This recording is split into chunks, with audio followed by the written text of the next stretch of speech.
learner driver was left distraught after she allegedly failed her driving test because her car was deemed too dirty. This is absolutely ridiculous. Is this for real? This poor woman. People should get points then for their cars being dirty. If they've got a problem with getting in other people's cars that are not up to their standard, have their own ready. I think this is madness. You're there to judge my driving, you're not there to see if my car's clean or not. You know, this safety guidance was introduced to stop the spread of COVID.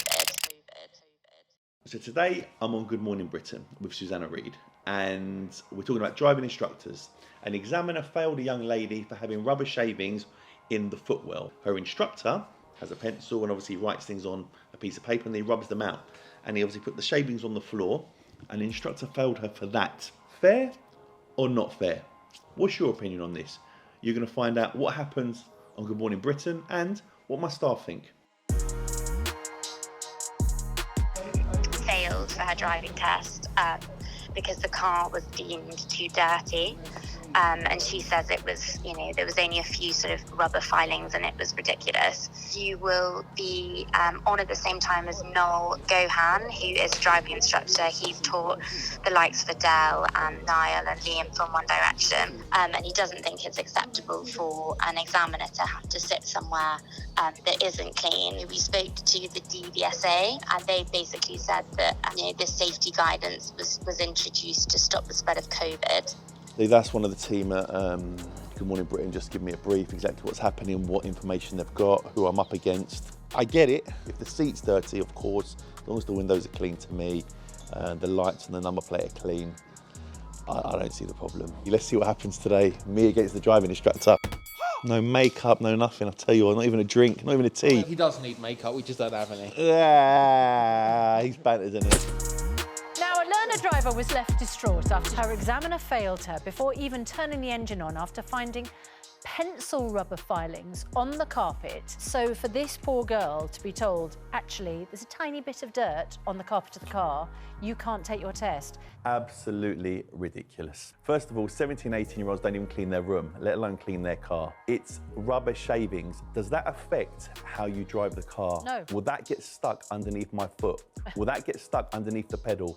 No, you're there to judge my driving. You're an examiner of a driving test. You're not an examiner of how clean my car is. It's a work environment for the examiner and obviously for the instructor and the person learning to drive, and you've got to have a nice clean car.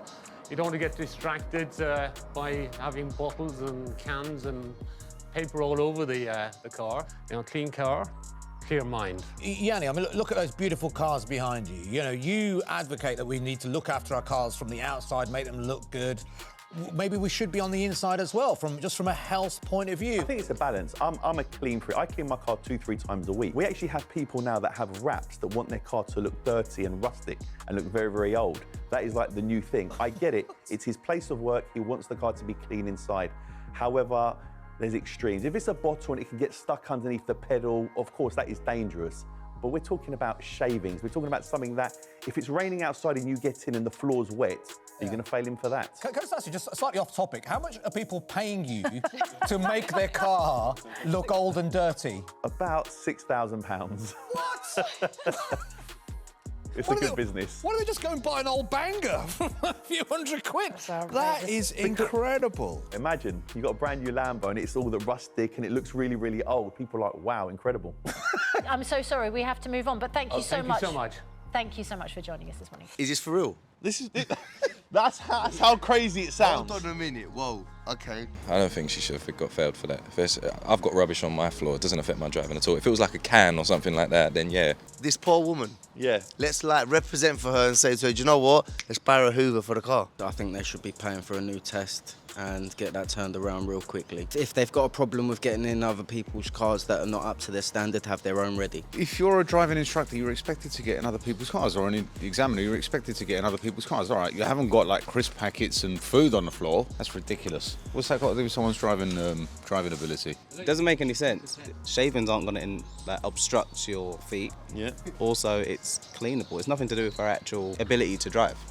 Yeah, it's outrageous. Yes, I agree that the car has to be clean. Don't get me wrong, I am all for cleanliness in a vehicle and maintaining cleanliness. I don't believe little bits of dust and speckles of dirt or whatever else are a big issue. I think a car must be clean to stop anyone having a proper issue with pedals getting stuck. I've seen some rubbish in cars, like some work vans and stuff, sandwich packets, Coke cans, bottles in the footwell, something like that, yeah. But yeah, no, that's not on. If that's the case, then people should get points then for their cars being dirty, but you don't. It's nothing that's going to impact how the person performs during their test, then they shouldn't be fouled for it.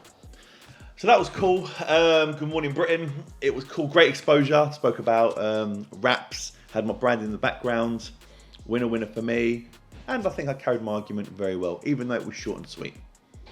Until the next one, I hope you enjoyed this video. And when the next viral thing or the thing that people are talking about, we'll be back with another video.